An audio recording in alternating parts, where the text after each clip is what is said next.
Howard Garrett, the Dirt Doctor, here with some advice on healthy living. Herbs are the world's most interesting plants, make beautiful landscape choices, are useful in cooking and controlling pests and insects, healing wounds, and are effective at improving the immune system of pets and people.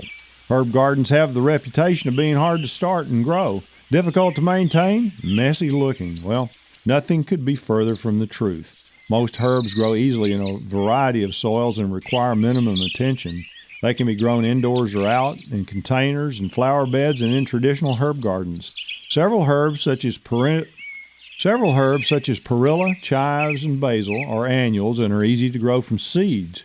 The easiest to grow perennials from transplants include wormwood, southernwood, thyme, comfrey, mint, oregano, lemon balm, and sage.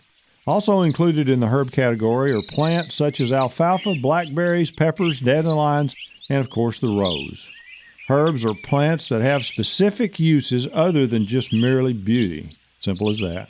Check out the details on all these wonderful plants in my Herbs for Texas book that's available from the organicwarehouse.com website. More on healthy living at our next visit.